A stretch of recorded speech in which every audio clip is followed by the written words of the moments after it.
Salve, salve, rapaziadinha, começando mais um vídeo aqui no canal. Hoje eu tô trazendo um conteúdo exclusivo do Primeiro Ama do Shatteline pela Faraway. Nesse AMA, a gente conseguiu trocar uma ideia com os devs, os donos do projeto. Tiramos algumas dúvidas, perguntamos sobre o que vai acontecer no decorrer da próxima fase do projeto e tudo mais. Porém, esse vídeo não está traduzido para português brasileiro nem para espanhol. Então, fica aí já no começo do vídeo as minhas desculpas, porque pelo menos, eu tentei fazer a tradução via IA, porém a IA não conseguia traduzir tudo corretamente, as palavras e tudo mais. Então, eu prezei por só mandar o conteúdo bruto, mais pro pessoal também que não conseguiu assistir ao vivo e também lá na Twitch, né? Ah, e aí agora poder assistir no YouTube. Então é isso, espero que vocês gostem do vídeo. Não tá editado, só alguns cortes. É isso, deixa o like no vídeo, ativa o sininho, valeu.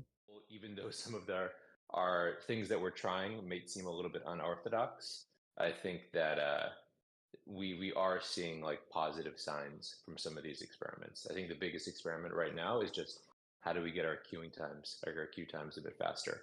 So yeah, I think it's going as planned, right? The game does have that 4.99 price tag on it now, which of course like slows the masses from getting into the game, but I think it's going to make for like a much longer term healthier player base because we won't have to worry about as much cheating, multi accounts, and stuff like that. But yeah, I think this is just, I think what are we, 3 weeks into it? And I think we have many, many more weeks to go to think we can get like a game that we consider more polished. Yeah, 100%. I definitely think so. And I think you touched on a few different topics there as well, right? That we'll address as you continue going through here, right? And it's going to be cheating and it's also going to be queue times as well. Those are two of, the kind of pain points. So I'll make sure that we nail down on those when we get to that section too. But what I do want to know from you as well is kind of like what do you think are the plans to grow, to give a little bit of insight to the community? How does this like faraway foundry program work? And I guess that's for me to answer, so I'll go through and answer that. But um, one of the questions is, what are the plans to grow the game community? So Alex, I'll explain the faraway foundry, and then if you kind of want to touch base on the overall vision of the plans to grow the game, I think that would be fantastic. Yeah, go for it. Um, yeah, one of our core ways that we're working on growing the community is through this foundry program, and it's a little bit unique because instead of taking that money to like some of the biggest streamers, we're taking it to the people that are here consistently grinding and going on Twitch and going live, and they have a community of 5 to 10 people, right? Because those are very loyal, right? Where you tell them, hey, jump on this game, right? They're gonna say, okay, I'm on my way. Versus some of the bigger streamers, right? You can pay them tens of thousands of dollars, but chances are that community is never going to end up playing the game, or they're not going to want to talk to us. They may jump on to give it a try, but then they're going to go right back to the regular game, you know? And we wanted to build something where we can actually have this kind of line of communication as we're doing right now, where we can talk to you guys and you guys can talk to us. And we can also work on incentivizing these creators so that way they're a little bit more of like a staple inside of the community too, right? Where you guys are posting on Twitter and we're liking it, we're retweeting it, we're posting it out, we're grabbing some of those clips, making like these content compilations, right? And highlighting the creators that are working on the game, but also finding ways that we can implement them inside, right? Like uh Brandon most recently kind of reached out to a few creators, and we'll be making this a little bit more wide known in here as well. And we're gonna work on getting created like badges, and icons inside of the game, so that way some of your favorite creators, if you like the design that they kind of put into the game and it looks cool to you, right? Like we're able to purchase those, but we're also gonna give away like some codes as well for gold, so that way their community can actually buy into it as well. So, like I think stuff like that is really cool in ways that we make our community feel special. There's definitely a lot to learn when it comes to that aspect on how do we start thinking a little bit more outside the box. But I think we've definitely got a like a good foundation here, and definitely hoping to work on that. But now over to you, Alex. Do you think that Faraway and Frag Labs, are looking to eventually sponsor like some of those bigger creators than the ones we're currently sponsoring, or do you think we're kind of gonna stay towards this like Foundry program style? I think at least in like the short to medium term, we'll stay close to this Foundry style. I mean, I've worked with a lot of these big creators. I consider them like a lot of times more mercenaries, where they'll play your game for as long as you sponsor them, but then they will go back to doing what else they were doing before. And I think it's a dangerous game to play, and usually doesn't lead to like a long term successful relationship between like the streamer and the game. So I think what we're trying to do here is find people that just love the game from like inside the community, or bring people that might be in like the small to medium size, and just give them all of the tools so they can grow as creators themselves. And I think like two people, or like the game and the creator growing together, I think is the best way to ensure like long-term alignment, and like both people feeling good about being involved together. So I think that's what we're going to stick to. I mean, this is basically the entire foundation for how we're growing the game. It's slow and steady, but yeah, I think we want to grow with the community, and then obviously we want to make some of these creators that are really making Shadowline like their main game and streaming every day. We want to make them famous. We want to get them promoted to all the right people and all the right places. And I think that mutual alignment will create a much better like long term like success for Shadowline, and also like a much tighter knit community. Yeah, I think so too, right? And we're still learning as we're kind of growing with this method too, because it's definitely a lot more. How do I say? A lot more It's unsustainable. unorthodox. Yeah, it's Yes, it's unsustainable unorthodox. being there talking to people 24/7, right? But that's kind of like the fun of it. Everybody ends up being like your friend, right? And so it's a lot, cooler for sure. And I mean, I've always been a fan of this method too. You get to meet a lot of people, and you get to see a lot of new creators that are doing stuff outside of the box that some of the bigger scale creators just can't do as well. So I think it becomes a lot of fun too. Yeah. All right, I think the next question was the exact same one. Will you continue supporting small, mid-sized creators while expanding opportunities for them to promote the game? I think we just answered that too. We are going to continue to grow with the small to mid-scale creators. And, for people that are, listening to this or do end up listening to this recording as well, if this is a game that, you find yourself really enjoying, you really want to make content on, you can't wait to get home to grind it, things like that, like, please reach out, because that's the kind of, creators that we really want to work with and find ways where we can kind of like put them inside of the game. Like, so when you boot this up, you're able to rock, and be yourself as well. I think that's really cool. Um, I think one of the biggest points here as well, Alex, is do you know like if there's any new content coming to the game? Yeah, there's definitely new content. There's some new modes that we're already playtesting. But yeah, I think new leaderboards. There's a bunch of stuff that's like in progress. But I think the thing that we've been focusing right now is how do we continue to like optimize like the current game? How do we reduce those queue times, and make the current game more polished? And obviously, after the current game's more polished, we can of course release some of this new stuff that we've been working on in the background. Yeah, that could be really cool. Somebody asked if they could join the playtesting team. I mean, I think that would be a cool way to also incentivize creators, Yeah, I right? think if you're part of the Foundry program, yeah, definitely. I obviously not everybody from the Foundry program can join these playtests, but we'll definitely select a few folks to join and get feedback. I mean, that's the basis for everything that we're doing.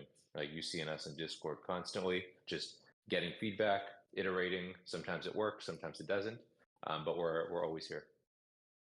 Yeah, 100%.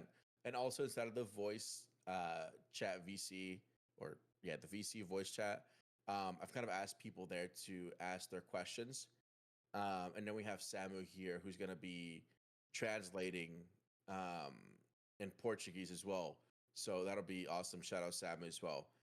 Um, I'm going to be reading some of the questions here while we kind of go through our topic ones to allow it to still be fresh, and answer some of the questions for the people that are still here as well. We are going to open it up. Cool. We're going to open the floor as well, but we'll kind of like work our way there. Um, yeah, I think the modes are going to be a lot of fun as well. And then I think as well as we kind of mentioned, the new creator icons, the banners, the titles, all of those kind of stuff will allow for some fresh customizations. And allow us to work closer with those creators too. So I think even from a content perspective, that kind of allows us to do a little bit more like infinite content, and then we can kind of scale into like the more like cooler items, right? So that'll be exciting as well. I think that there are some pain points that we definitely can't, like ignore or brush past. And we got to put you a little bit on the hot seat here, Alex. I'm sorry, but let's go. I think one of the biggest issues right now is the queues, right? People are playing, they're getting disconnected, and then the game says, game over. Could you give a little bit of insight to that kind of stuff? Because it's frustrating from the player perspective, but it's also frustrating from the game perspective, seeing players just not be able to play your game. Yeah, it's shitty. Like there's no other way to put it, and that's why it's the most critical like P0 type of thing that we're working on right now. But yeah, it's so I mean these server disconnects, server crashes, etc. They come from like a few things. One is sometimes when people get into a match and they have like these like, very high pings or something's going on, it'll kick everybody else from the match. I think that's one thing that's happening. We've also been experiencing some very strange issues with like AWS. So we're continuing to work with that team and figure out like what's going on here. We started seeing some issues. I think like it was around like the Black Friday timing, like some early signals of like, hey, there's seems to be some weird stuff going on, and like I think we're just continuing to try to figure out what's going on with that team and having more server location backups in case one data center gets like overly congested. But yeah, I think especially over the holiday timing, there's a lot of traffic and a lot of commerce hitting these servers. So yeah, I think uh, that could be something that's contributing. But again, we're trying to solve all of this. But yeah, this is highest priority for us, like figuring out these server issues and of course figuring out these queue times. And after that, I think we can always continue adding more stuff, but got to solve these foundational types of things first. Yeah, I definitely agree. Definitely agree there. And yeah, it sucks, right? When you have people that are getting home from work, right? They really want to play and they just can't because they're getting kicked out, right? Or you have streamers that are going live, trying to stream the game, and then the next game, right, gets kind of canceled. But um, Mhm. yeah, it's definitely high priority for us, and it's it just feels better when people can't play your game. Yep. Maddox asked, "Do we have a projection for custom lobbies going into the new year?" I think this one is a pretty more well-known kind of like we've talked about it before, but do you want to answer that one as well? Yeah, it's something on our radar. This is, it's definitely not going to be a Q1 thing, but where we are like mapping out what it would take. It's a pretty big feature, right? This is like custom matches, like creating our own like tournaments without the need to, spin up a new like tournament client.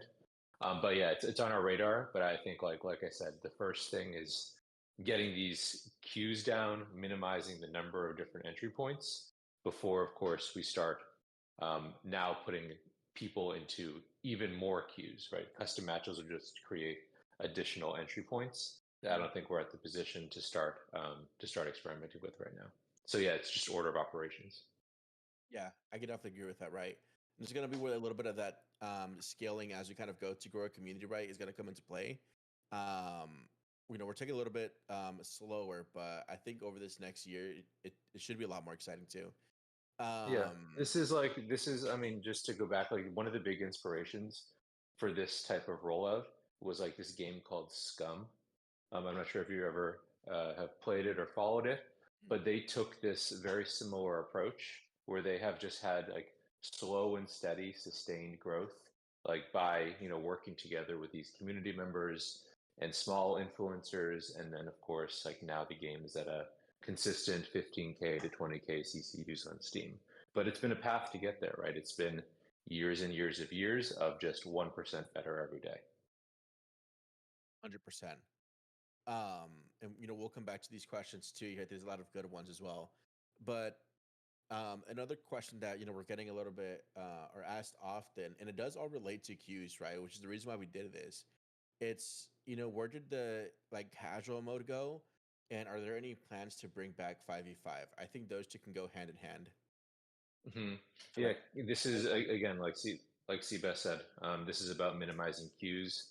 I never thought it made too much sense to have like basically two different versions of PvP, especially with like the size of the player base. I think if you're at like COD style or like Valorant style, like yes, you can split the player base a million ways and your queue times will be more or less like unaffected.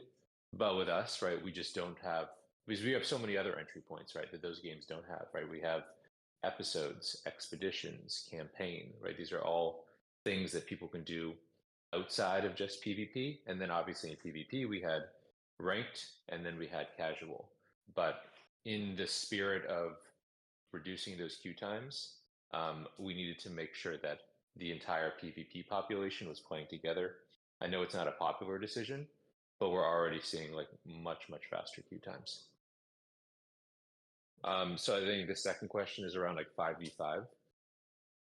I think this is more of like a matchmaking type of issue, where I think like 5v5 is like okay, maybe in some leagues, but probably not okay for all leagues. And Seabass, you probably have like more opinions here because you're more of like a competitive player than I am. But if I'm like running against a 5 stack in like Bronze League, it's probably not cool. But maybe in like these higher leagues, it could make more sense. But again, I think some matchmaking logic needs to go in. Yeah, I think what it like, and that's actually going to be on our next side here. But yes, I think exactly right. If you are a team of 5 friends jumping on to play the game, and you guys are all ranked around, bronze to silver, right? Getting queued up against the top 10, um, it's not fun all around. It, and I think we kind of say also like if I was playing with my friends, I think it would be fun. I played with my friends 5 stack. Whenever we get demolished, I'm pissed. By the end of the night, but it could be probably different for people that are just trying to make some content together too, right? Like it could be a little bit more fun with them. So I definitely like to kind of see what the consensus is there too. So um MG asks, how exactly does the matchmaking logic work? Would appreciate if you could explain it. Because Paley said forcing 2 servers wouldn't work. Curious as to why it would not work that way. Forcing 2 servers. I mean, so that's a bit different, right? Forcing 2 servers. Because it basically, if it can't find a match, it continues to broaden the matchmaking pool, right? So let's say you did NA and like NA and SA are together. You did like EU and NA are together. Um, right? It's eventually you will get this weird scenario where EU is matched up against SA because there's a pool of players that are from all three of those locations. So yeah, it just what the matchmaker does is it says, I'm going to find the most optimized match first. If I can't find the most optimized match first in like a certain period of time, every like X number of seconds, the matchmaker pool continues to grow until it finds like the players and like the matchmaker constraints continue to relax. And some of those constraints or some of those things that it factors in are, of course, like ELO, it'll factor in ping, it'll factor in location, mode, a bunch of different things. But I think the key thing is here is at some point, like the matchmaker constraints relax a bit. And that's sometimes why you see matches that don't make a ton of sense. But I think the best way to fix a matchmaker is just more players, right? More players in a very specific type of matchmaking pool, which means more entry, like less entry points. Seabass, I hope that made sense. But yeah, matchmakers are much more performant when the number of players entering that matchmaker is significantly higher. Yeah, and we've also talked about other ways to kind of like optimize that a little bit more too, right? But at the end of the day, it just kind of comes back to like needing the dedicated time to do that, right? Like we have time and we have the devs, but they're focused on rushing out this custom games mode, right? Because I think that's going to be a really exciting one for the tournaments and stuff. But eventually, down the line, figuring out ways to do like placements and stuff like that, and I can't say that that's on the roadmap, but those are the things that we're talking about too, right? Because all of that kind of goes into the optimization of matches, and maybe sometime down the line, right, that's something that gets implemented too for the overall experience of the way that the game plays, for sure. So there's definitely other conversations that are happening in place, so I just want to let you guys know that we are thinking about these, we are talking about these constantly, and trying to find ways that we can optimize that too. Yep. um, from Hanzo, are we gonna have it inspect features? Way you actually can do that already. If you're in game, you can hold your reload button, and your game will actually inspect. It actually looks fantastic, and even if you go to your settings and turn off the HUD, you have like literally nothing but just the gun. It makes for some really beautiful screen captures for thumbnails and things like that. I think it could look really good. Um, By the let's way, in the see. weapon inspect in expeditions, like the heavy metals also do like some pretty cool animation too. So I use it a bunch. Nice, like a little Easter egg. I think that could be cool. Yeah, exactly. Maddox, that is the reload button. And then one more here, which actually I got on my topics, but it would be a good one for address as well. Um, is can you talk a little bit about the Web3 components of the game? Um, yeah, touch a little bit about that, and then exactly kind of like where the heavy metal like plays a role in, and maybe a little bit about like what the heavy metals even do. Yeah, I guess Seabass, you want to drop that FAQ in the Yeah. chat maybe somewhere? Because I think let me see if I can find this chat. How do I find this thing? Are we dropping stuff in the? It's You got it. I'll let you drop it. so yeah, you know how to open up the voice chat VC, right? Yeah, yeah. All right, cool, cool. Yeah, Okay, I let me see read it. the Yeah. FAQ. Okay. Here we go. Okay, I'm dropping it right now. Okay, I was dropping it, but yeah, go ahead. There we go. But yeah, so I think this highlights a lot of the Web3 elements as it stands today. One of the big things that we're waiting on to just dive deeper into some of the Web3 elements is of course like the launch of F-Chain. But as it stands today, you have these heavy metal NFTs. They can be used in like expeditions. Different classes have different abilities. That's one cool thing. We have this, I think the big system for season one is this Engram system, which I think we recently, I think, announced. If you've been following us on Twitter/X, this Engram system leads to something called a Rift token. This token, it's like a cross-game platform type of token. Again, more comms will be dropping on that pretty soon. But as you've seen from like the leaderboards, whether it's like PvP leaderboards or PvE leaderboards, some of the top ranks get engrams. You feed those engrams into this Rift decoder, which is on this Heavy Metal Points website. I'll drop that in a second too.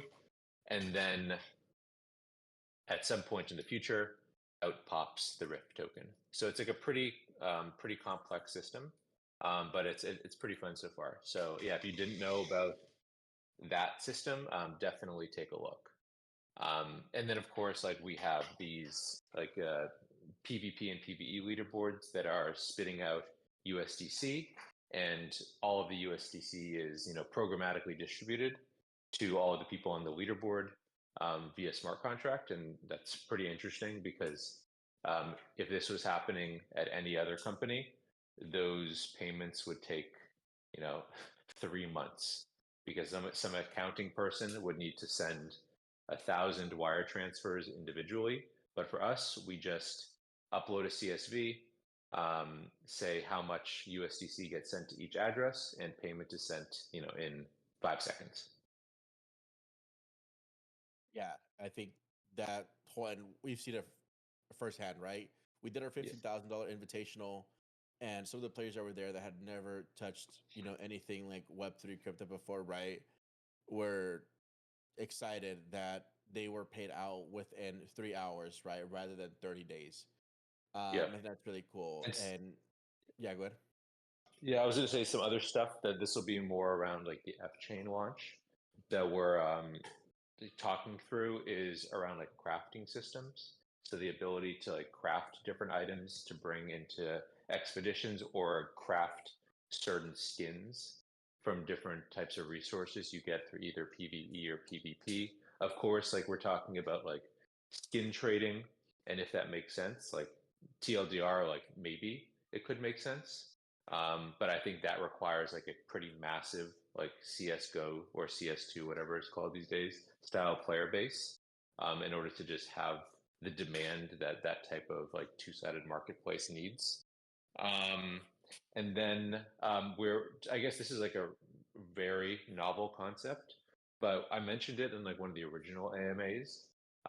We've been chatting through like player tokens, right? So it's basically the ability for like a player to have their own like token or like fantasy car. I think of it almost like as fantasy sports, but I can go and invest in another player. Like maybe I'm not like the best, at playing the game, and this sort of includes me, but I do like to participate in like the economy of like sponsoring some of the best people, and then if they do well, maybe I get some share of their rewards. Like it's very similar to like World Series of Poker staking or like fantasy sports in general. But yeah, I think there's a lot of stuff that we can do, but a lot of this stuff requires super fast and free transactions, which means that F chain needs to come out first. Yeah, I think, and we'll probably end up doing an AMA closer towards around that time too, which I think should be, slated for, coming up within the next, few months or so. ETA coming on that, but I think having an AMA around that to like strictly kind of nail down like the Web3 feature stuff like that of what we plan on doing could be pretty good too. Yep. I actually, have that question for you, and we're gonna, get back on track here as well. But one of the big questions that I would ideally like to have answered when we do cut this and put this on like YouTube or somewhere else, right, is, what are your thoughts behind bringing like the Web3 components to a game, like Shadowline? The ideas behind that too, right, and how you feel like it could give us some positive reinforcements, but also what do you think are some of the misconceptions that people, maybe don't understand right now or that are scared of, in ways where we can kind of like help add to that? Yeah, I mean, I think the Web3 side of things should always do like two things, right? It should either bring in more players, like more communities, and that's one of the goals with like heavy metals. Mm. Like integrating heavy metals brings those folks into the game, whereas otherwise they might not have a reason to play it. And the second thing is it should make the economy more interesting for, again, more types of players. Like for me, for example, like I typically play RPGs because I like the econ depth, but and I'm obviously not the best like FPS player. I'm okay, but I'm not the best. So if the game was purely about me grinding ranked, like it wouldn't be fun for long. But if there was some additional like economy aspect to the game where maybe I'm the person that is crafting weapons or crafting resources for PvE, or I'm the person who is speculating on different player tokens or player cards, like that's interesting for me. So I think, like I said, it's two things. It's how do we get more communities into the game, and how do we make the game interesting for more types of people who might not be like the sweatiest players. Yeah, 100%. I definitely agree with that too. Um, cool. Yeah, let's go ahead and move on. Jake asked, will there be merch for streamers or partner streamers to wear during the stream? I actually have, kind of teetered around with the idea of doing care packages um for creators and kind of like what that would look like too. Maybe some stickers, some shirts, things like that. I think it's definitely going to be a little more down the line as we refine this Foundry program. Obviously we opened up at scale, right, kind of like bringing it closer to a more tight knit community, and then probably doing some of these care packages, merch drops, things like that could be probably something in the work. But I definitely have to run that up to Paley as well. um Yep. Cool. I think one of the big questions too right now is based around kind of like PVE and the way that these kind of leaderboards are working as well, right? it seems like there's a few different aspects, and this may be something, right, that we bring back to the Frag Labs team and kind of see ways that we can work around this. But it kind of feels right now that like gears are linked to RNG instead of like player actions. And is there a Mhm. way to adjust the gears distribution so that it's around like either most kills or enemies killed or things like that? Because at the moment right now, it kind of seems like it's for lasting, a bit longer, rather than kind of like killing the enemies that you're going past. So I don't know if there's a way that we can kind of think about shifting that to more an action based game. Yeah. For what it's worth, I like it. Like I think it's a good idea. I think that's something that is just something that we missed, honestly, at the first time. I think it's good. I think giving people objectives and saying you get X amount of gears by completing this objective is cool, or tying it more to kills is cool. Right now, it's more purely number of It's like a derivative of like the number of resources that you get from playing each battle, with maybe some other types of like skill components mixed in. But yeah, I think we can, of course, do some stuff like that. Right. Yeah, I think that's definitely something that I think anytime that you kind of reward like the action of actually like playing the game itself, right? Hmm. Makes it a lot more engaging too. Um, so Yeah, I mean that could we've definitely also be something. Mhm. yeah, we've also thought about like dropping gears themselves, like in like on the map. You know what I mean? So it looks like here's like a gear pickup.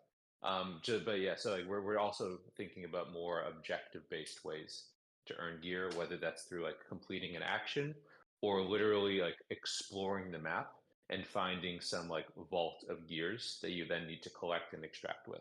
But yeah, I'm totally for more objective based stuff.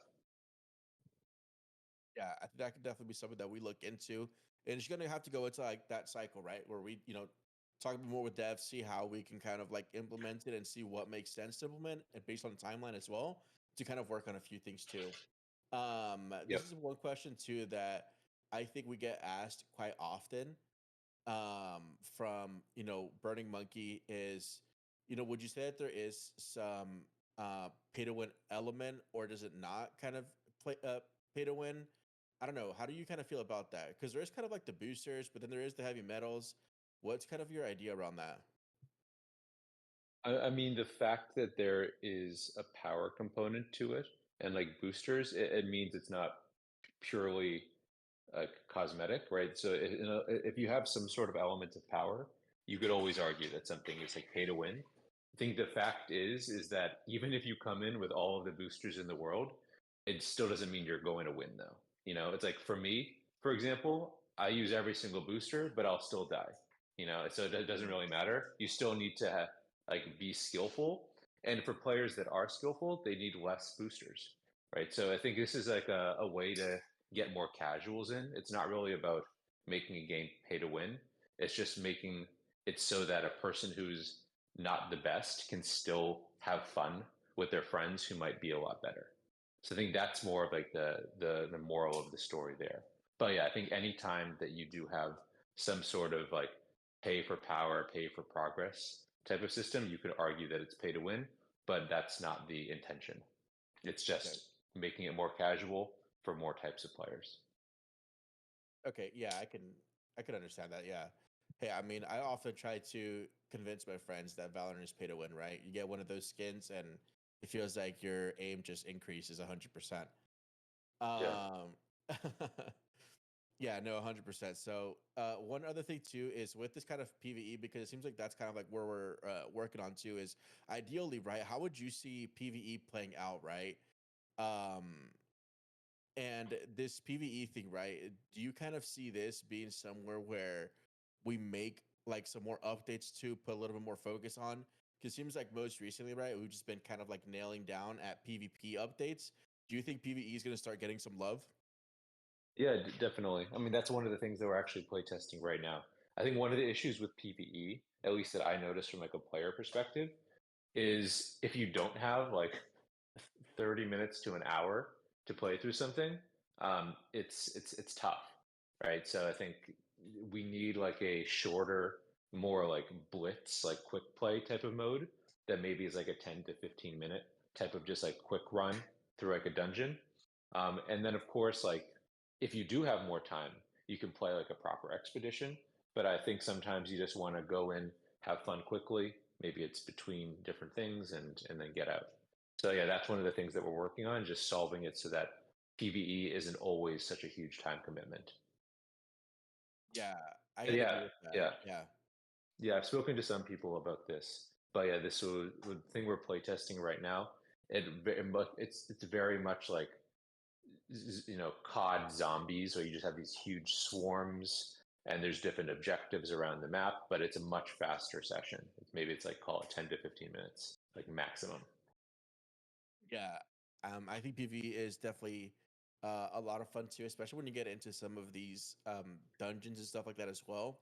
And I was playing recently with some of the guys as well, some of the OGs, and we went into this dungeon where it's like the eyeballs are like everywhere, and it's like this crazy place, and it was so fun. And I really Dude, it's want to cool. experience those some more. Yeah, it looks awesome. I think Um, not a lot of people like understand like the depth of this game, right? It's like it's not sometimes it's not about like adding more to things.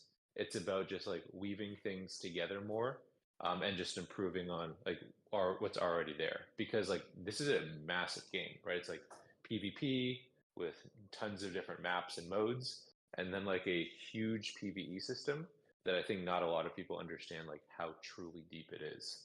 Um, so yeah, I think there's a lot more depth that we can explore there, and yeah, just making it more accessible for more types of players. yeah, and Hans just says have a PVE PvP mode. Just throw everybody in. I think that would be crazy. I don't think we have like the capability of like deving that stuff together, but I think that like a would be like a nuts. PvPvE, like Yeah, a yeah, yeah, yeah. Yeah, this is like I don't even know what type of game that this would be like. But yeah, I think it'd be cool. For what it's worth. yeah, that would be nuts. But yeah, I think that could be a lot of fun too. But cool. There's a few other remarks as well that we definitely want to touch into too. Is around like kind of some of the optimizations as well. Um, we've noticed we've been getting a large influx of players that are coming over from X Defiant to play the game. Right, we've noticed a lot of people coming over from Call of Duty where they're just not happy in these different in Call of Duty, right? And I know X Defiant, unfortunately, right, shutting down too. We are getting a lot of their player base. Do we think that we're kind of looking into some controller optimization coming soon for these people? We can probably give them some love as well. Yeah, we want to. I think it's just a matter of again, like order of operations. It's like what do we prioritize first? And for us, it's been more about queue times. But yeah, I think Mm. the goal is just to make a better experience for everybody. But again, it's just what do we tackle first? Because there's just a lot of stuff to tackle. Yeah, there definitely is. And as somebody that has actually is a controller player too, I can definitely understand. Sometimes right, you want to jump on and the settings just aren't right; they aren't working well. I most recently saw Lucid playing on stream and kind of asked him for his controller settings. And Lucid is a pro player on Halo 2 who's been playing the game. If you guys want those controller settings, I'll drop them. But yeah, I think that's something too, right? You definitely have to mess around with the settings a lot more in this game. I Yeah. would definitely like to get it optimized to kind of like nail it down and make it a little bit less confusing. But yeah, I agree. Yeah, and I Um, think the thing to keep in mind is that like, every single time you try to optimize it for one thing, like with a controller, like aim assist, right, becomes a thing, and then that can be unfair to others, right? So I think it's just like just because you do one thing, it can sometimes have side effects that mean you need to now do something else in some other part of the game, so that things feel fair for all types of players. So it's always like a balancing act, which is again like we're prioritizing one thing at a time because I'm always conscious that even if you think you're optimizing one thing, it realistically means that you're going to be optimizing multiple things and balancing that one new thing against the myriad of old things. yeah, there's definitely a lot to work on. And I think you can see that most recently, right? Like we've been trying to gather a lot of the feedback as well as possible. And we've been making a lot of these updates and hot fixes pretty consistently. I think like either every other day or every day during the week, right? There's a different change. I'm sorry, Frag Labs team, that we are, pushing you guys for updates this consistently. I'm sure there's probably a nightmare now on the sound notification for Telegram chats pings. But I think, trying to push out these updates as quickly as possible, right? You kind of like get into, okay, they fixed this one thing, right? They fixed this one thing, right? But now we release the whole update of items that have kind of been worked on from launch till now, and seeing it, right, when you step back, like these are kind of like changing and morphing into the game we really want it to be. And I think that's, it's a lot of fun too. And that's a lot, thanks to you guys for giving us that feedback, right? So that way we know what to focus on and what to change to. So that's definitely been a lot of fun as well. How possible would it be to make 5-person expeditions? That would be crazy. That would be hectic.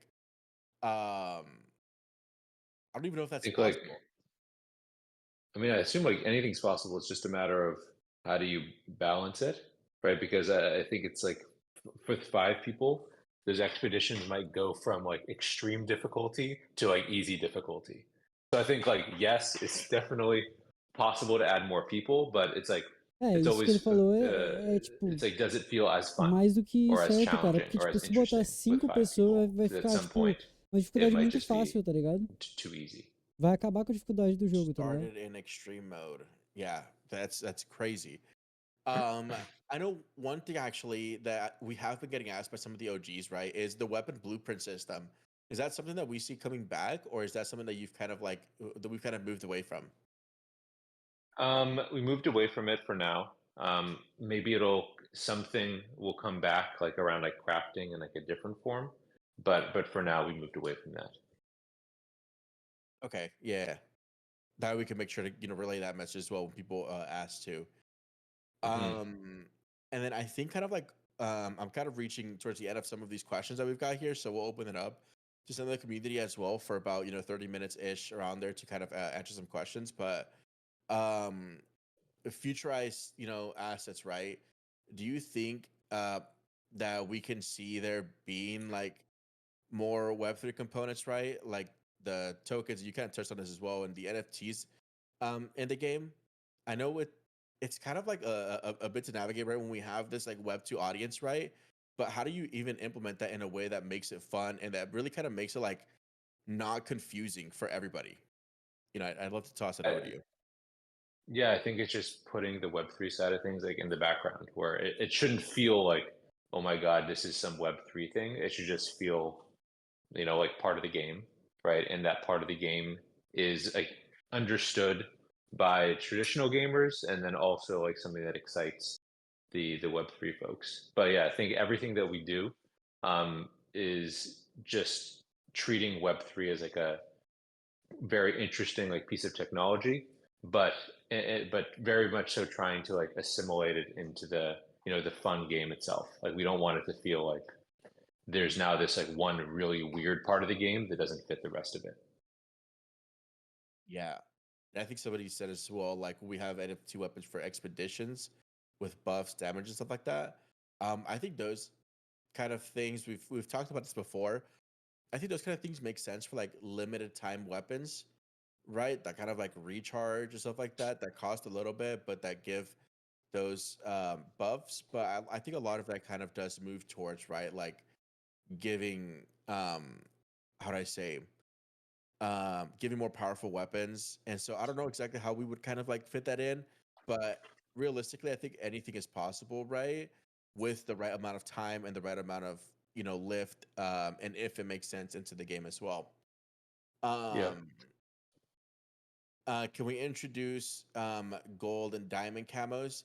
I think this grind is personally something that for me, I am really kind of like pushing for as well, because I think that that's something that gives people like that feeling to grind in Call of Duty when you're Hmm. pushing towards the gold camos, the diamond camos, the dark matter, right? And I think that's what really makes this like, grind to dark matter content grind like so awesome to watch, right? Just see whoever's the first one to unlock all the camos. So I definitely have to ask, the team to see how we work that in. but I think it could be cool to see that. Um, I don't think I have much more of the other questions. I think some of the other ones were very like could be answered by text, and so I don't think we really need to go into that too much.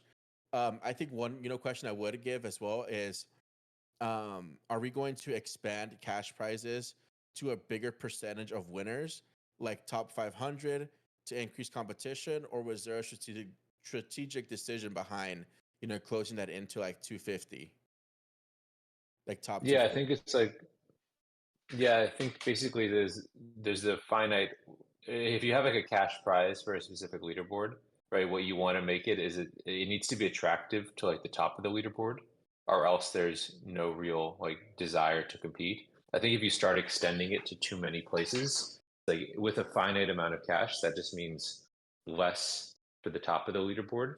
And I think like if there's no real chase for the top of the leaderboard, it won't be competitive and won't be fun. So um, I think like realistically, we might tune balance a little bit, but it's pretty important to always make it like attractive for the top spots. Yeah, I think so. Top Yeah. 100, last 100. Yeah. People throwing games for the last 100 spot would be a nightmare to deal with. Yeah, Uh, it would be terrible. I would lose sleep. yeah, that would be nuts. I think that's pretty much the questions that I have. If you're okay with it, right, I'd definitely love to open up the floor to some of the community members to just ask, maybe one or two questions, and then kind of like move on, from there as well, if that's cool with you. Yeah, let's do it.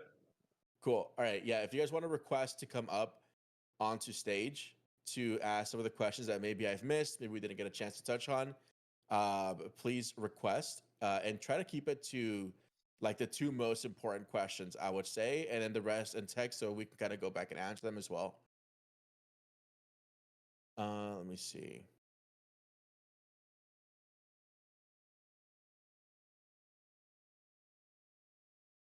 Hello, how are you guys doing? Hey man, how's it I going? good. So I just have a question concerning the branding for the creators. Like, if I do like a Hanzo design from Overwatch, is it gonna be like copyrighted or is it okay? Well, I think let's try to not do a complete copy, you know what I mean? But if you want to Yeah, do but something like inspired by or like a caricature of, I think that's fine. okay, all right, got it. Thank you. Yeah, but basically if you upload Just the like exact similar to it, picture, basically, yeah, yes. like a If it's similar like style. similar, yeah, if it's similar and you can make it like this is like a caricature of it, Mm-hmm. like playing on it, then that's fine. Just not All right, exact copies. got it. Thank you. Thank you. Yeah. I mean, I think that would be really cool too, right? To have like actual Hanzo one, but I definitely do not want to get striked. Yeah, yeah. I think Yeah. it might be cool for us, not cool for Blizzard. Yeah. We have another question. Will five-person teams return in PvP without being ranked? Um, I think for the sake of queues, we've kind of like restricted it down a little bit to allow for like people to kind of like make separate teams or for a little bit more on that side.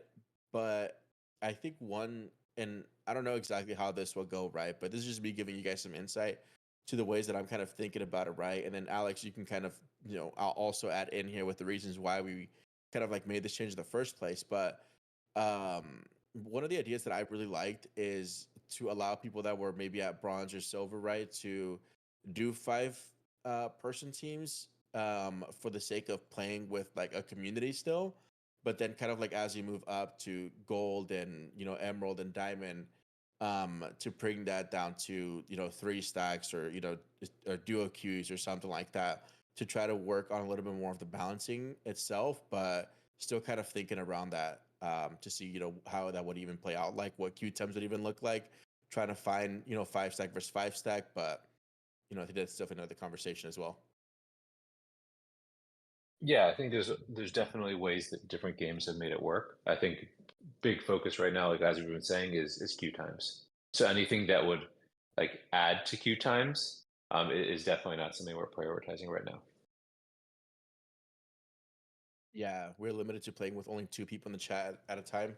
Yeah, I think that's also the kind of like the main reason why too, right? Like if you're a content creator, you definitely want to play with your community and invite them. So I think that's one of the main reasons why we're thinking about opening it up. Um, and then Hanzo, yeah, that's kind of the same idea, right? Once you get to Immortal in Valorant, you can't do it with somebody else, right? And so I think that's one of the main reasons too for that. We saw Mhm. some requests kind of going through, but I think it kind of went away. So I'm not sure. Let me see. Again, if you guys want to come up and talk, please request as well. Otherwise, we'll kind of give everybody some time back and say happy holidays and be holly jolly, right? Um, Has anybody been playing against me? I have been consistently the last person in every single match, but if anybody wants to train me, I am I'm willing to pay. let's see. Cool. I think we have MG up here. MG is Yo, awesome. yeah, I didn't. Yep. We had a long meeting as well. We kind of answered some questions too, but MG's awesome. I'm excited to kind of like have him more around the community too. But yeah, go ahead, I Red. appreciate it. So this is still regarding the two server forcing basically, because I'm still confused as to why it would not work. Mainly thinking, so for example, South American players, so if they would Here, have, I'll explain, right? You have NA and SA queue together, Mhm. right? You have NA and Europe queue together. Yeah. When the matchmaker eventually decides to expand, you will run into a scenario where Brazil, North America, and Europe are all in the same match together, right? Yeah. So this is, and that's a problem, right? Because you're going to have like some people with disaster pings. I mean, as of right now, as far as I understood, because I couldn't play the last 2 weeks, basically the SA players are playing on their server, forcing everybody else to go on SA. Meaning EU and NA have like 150 to 100 ping ish. So I mean that's worse in my opinion. So for example, if SA is forced to queue SA and NA, and EU is EU and NA, as well as NA East, as far as I heard, is EU and NA as well, it would create the possibility to have like the overlapping server, aka North America, to be the hosting server. So everybody is on like a common ground, being like close to 100-ish ping. So that's why I was thinking that would be a possibility to work. Because as of right now, as far like I said, I heard people from Brazil and like South America in general are basically queuing their server only and forcing everybody else because at the moment the other communities are smaller in comparison. Forcing everybody else to play on their server, making it like for me it would be 220-ish, I believe. So, like I said, I think there might be a possibility to have like a common ground-ish because they would be Yeah, forced like NAE, yeah. I mean, SA, and we actually UNA. tried that, right? This was like a day ago, right? Which is basically Yeah, forcing but an SA. that was because all of those games got hosted on SA again, as far as I heard, because it was a joint queue, but it was still basically prioritizing SA for most of them. That's why I'm saying if we are not forced on to have SA in our queue as well, it would force them on NA instead of us forcing us on SA. If you get what I mean. Yeah, I think it would eventually net out to the same thing where you just have all of those people playing together, and then you'd have just somebody with a bad ping that's going to like ruin the match for others. So I think like the solution here is just more players, and I think we're going to try to think through some other options. But yeah, I think the forcing two queues, I think it's just going to end up netting out to what we ran into like 24, 36 hours ago, where you're just going to have too big of a mixture from different locations. And basically, I think this is more of like a forcing people to do something, right? Where it's like it just doesn't, well, at least it seemed like it didn't feel good. versus giving people the option to say, hey, like, here's what I care about. I either care about low ping or I care about like short queue times. And I think giving people the option to choose what they care about is it seemed to have been like something that people cared about a lot more versus just purely optimizing for short queue times, if that makes sense. I mean, I guess I get it. I'm just thinking that this would basically combine both of it with having everybody be on acceptable ping, I guess, with relatively short Y- queue times in comparison to what I heard people are experiencing as of now. Yeah, we But also I ran into mean, the issue like it's just a North. possibility. It's nothing. Yeah, we're going to continue thinking about all this stuff. I think the other thing to factor in is like, Mhm, let's take, for example, Canada, which is where Brandon is. Like, Brandon, like MLG Anakin, he's in mhm. like somewhere, I don't know, northern Canada, right? So he has to queue, if he's basically like, considered like North America, but he has to queue like North America and South America. Um, that if he's in like the South America server, that's like a problem for him. But yeah, I hear what you're saying. We're going to continue thinking through other options. Yeah. But I think I like mean, it's the just best I solution here thought I is would just more NA point that players. out. Yeah, 100%. Yeah, I mean, Yeah. before in early access and stuff like that, it was like EU dominant, and they were basically either stacking against each other or like only playing against each other, forcing everybody on EU, or they were Mhm. queuing everything but EU to get basically easier lobbies. So that was like a problem with that.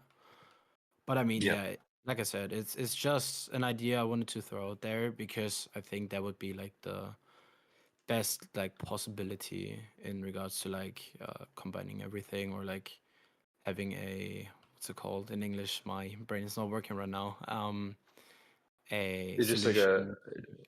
yeah, just like a faster queue times, Yeah. like more cohesive player And base. second question I would have is there were ranked skins in the game before or in early access. Is there a possibility to get those back? Because I mean the nameplates and badges got transferred, but the Hmm. skins didn't. So Are is there a these like ranked possibility to weapon get skins or yeah. ranked character skins? We'll Yeah, it look. was I actually weapon didn't know about skins that. before. There were Hmm. ranked weapon skins. So in the first batch for Season Echo, it was, um, I believe like one of every group for like. So there was I think a silver sniper, a bronze shotgun. You got a Hmm. diamond SMG. The XM40 was the not the emerald SMG, diamond AR. So there was like one of every type basically for a rank. Hmm. And these Maybe were a maybe they can leaderboard, like return. league Yeah, prizes. basically. These Yeah. were So you like got the diamond one, and you got the skin for that, basically mhm. awarded. Cool. Yeah, we'll ask about that. But basically, these came from like if you did well on like the ranked leaderboard like that season, then you Yeah. got So these as of right specific issues. now, give me a sec because I just ended my game, so I can tell you exactly. Because right now you get like those shards thingies if Hmm. you hit like rank one of. Yes, so you get like 150 of these orange thingies when you hit bronze one, for example. And that was basically that plus a weapon skin.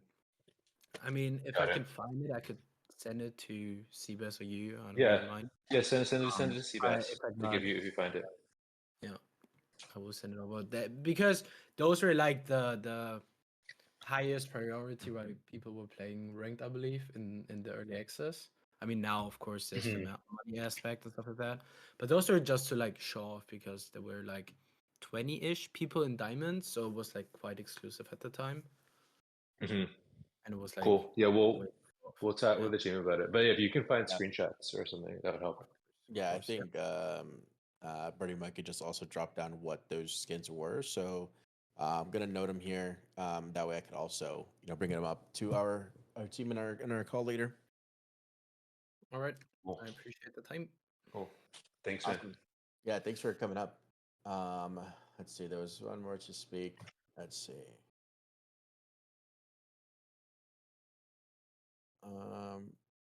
All right, Mr. Danka. How's it going, my man?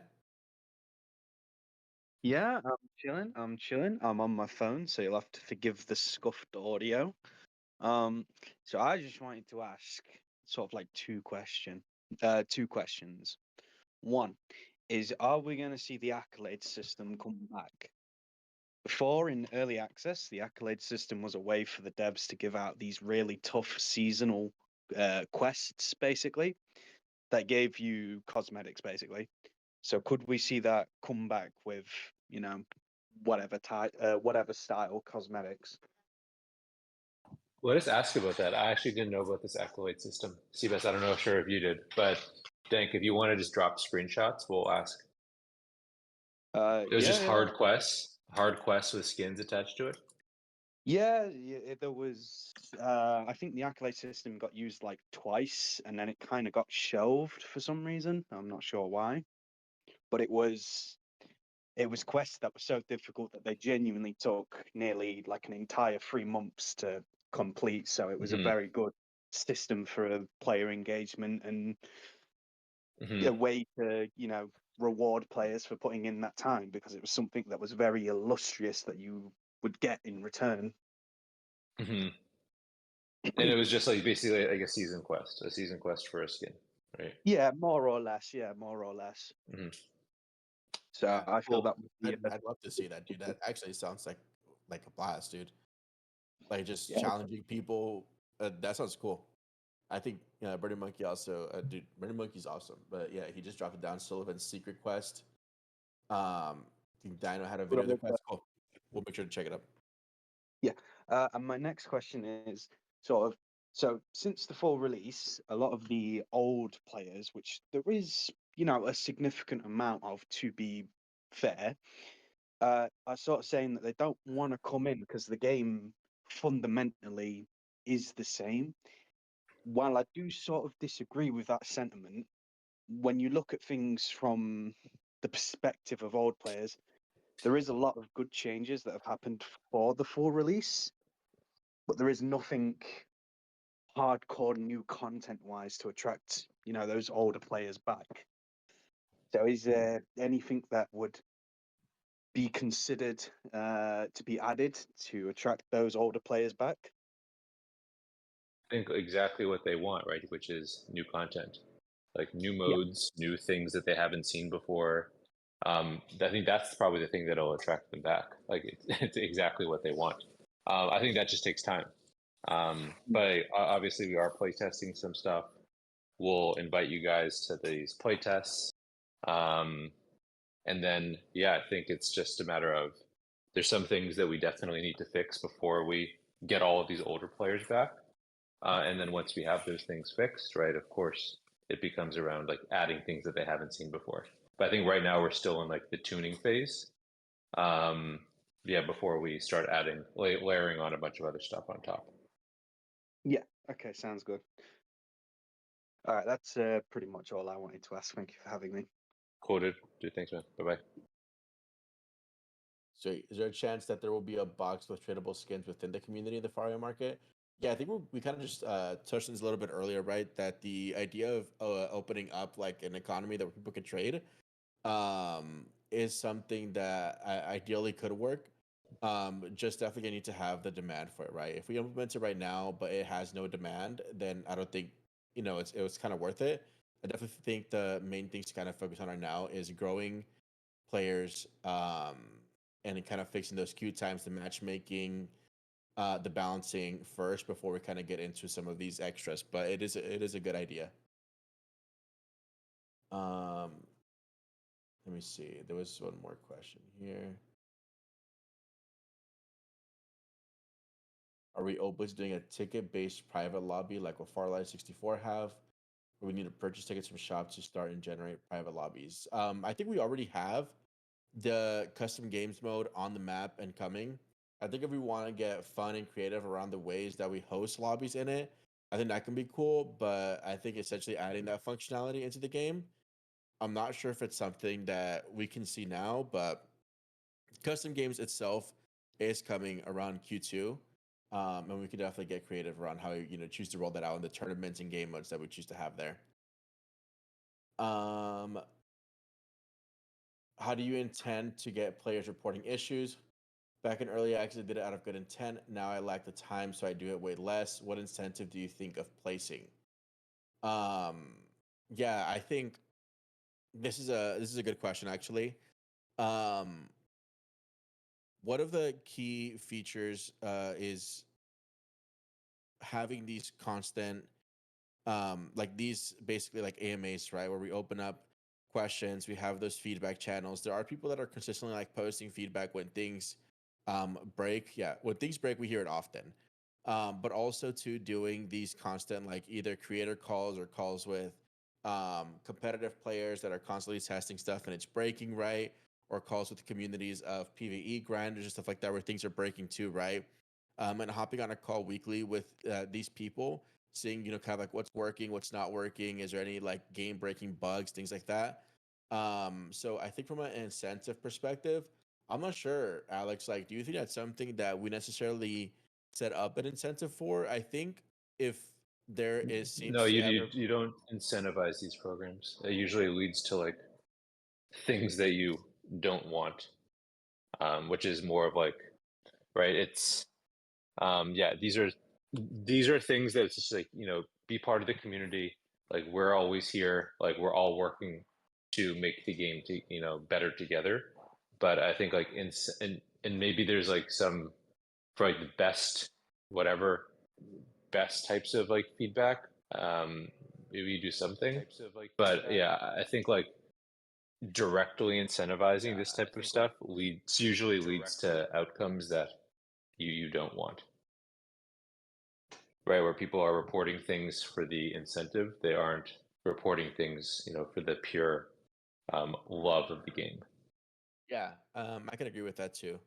And I do think like at a certain point, right, there has to be a balance, right, of things that are necessarily like paid for, but things that are also free and fun, right?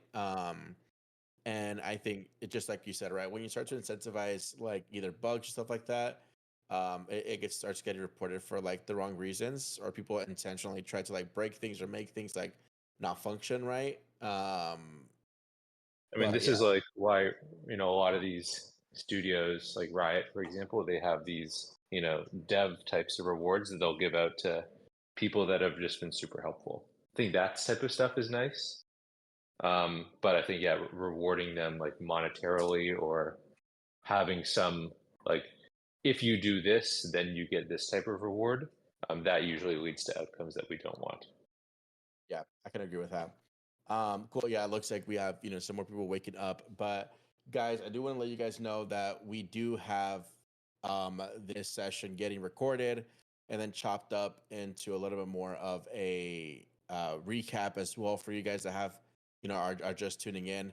I think one of like the other questions too that I'd like to ask you, right, Alex, is around like themes of the map and events. Do we plan on implementing a little bit more of these seasonal events? I know right now we have the the Christmas one where you're able to shoot like the sack of rockets, right? And fireworks will, pop up and then you can get Santa hats as well.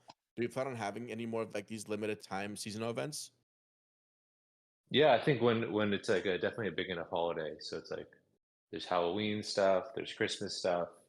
I'll have to think through some of these other big holidays, but yeah, I think for major holidays that are especially global, doing some cool stuff like this makes sense. Yeah. I think we're kind of getting to that point also where we're kind of just like going around in circles answering the questions as well. So we'll let Burning Monkey come up and talk, and I think we'll kind of like roll into a little bit more of a closeout as well. Cool. We just sent that over. Hey, Burning Monkey. Hello. I wanted to ask about the expedition map is getting old for us older player, the people who came from Mhm. the early access. Is there any progress towards a new map? Yeah, there's that new mode that I was referencing, which is more of like it's, I think it's somewhere in the same map, but it's like a different construction. And it's also much faster. So it might not be like a complete map redo, but it's like a very different mode with different like objectives. And it's like a more of like a 10 to 15 minute type of commitment versus like a massive commitment. So yeah, I think there's like probably two things there. There's a new maps, which this is not like a brand new map, but it is like a new mode and way to play expeditions. Okay, thank you.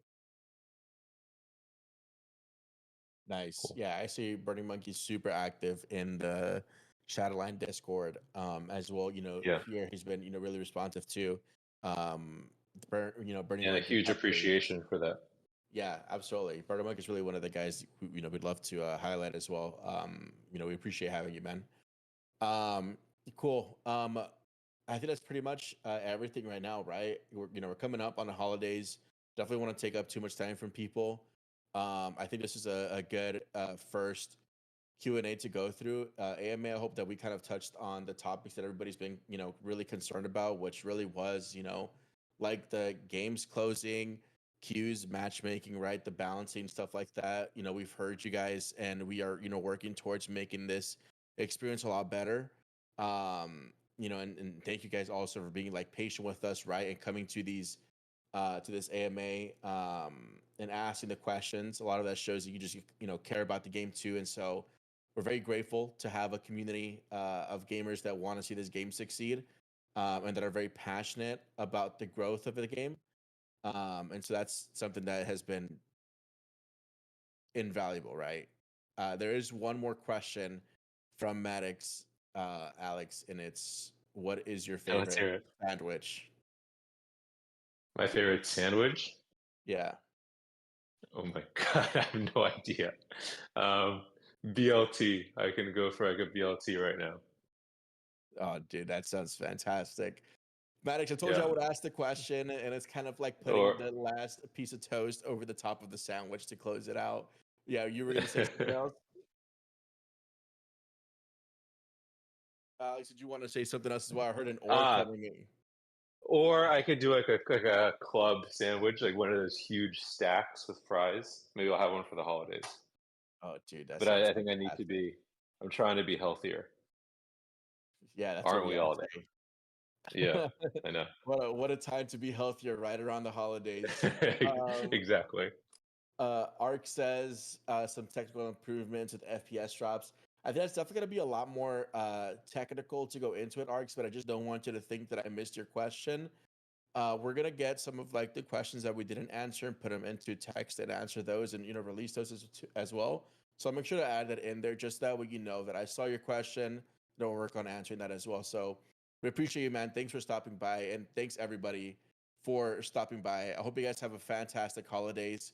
I'll give you guys a short, ETA for when to expect that recap. Hopefully, I can have it out by the end of the day, but at latest, right, we'll do like tomorrow morning as we kind of go through all of the voice and questions like that we got. But I appreciate you guys so much. Thank you guys so much for coming out. Thank you guys so much for being a part of the community. And I'll see you guys later. Alex, is there anything else you want to close off with? I think that's it. Just appreciate it. Like, thanks for bearing with us. We iterate quickly. We listen closely. So yeah, I think if we experiment a lot. So yeah, thanks for bearing with us on these experiments. And yeah, we promise to continue iterating with you guys. All right. And Nidaz, Cool. I say hello to Brazil. Hey, Brazil, bora bora. All right, guys. I will see you guys later. Bye bye. See you guys. Bye bye.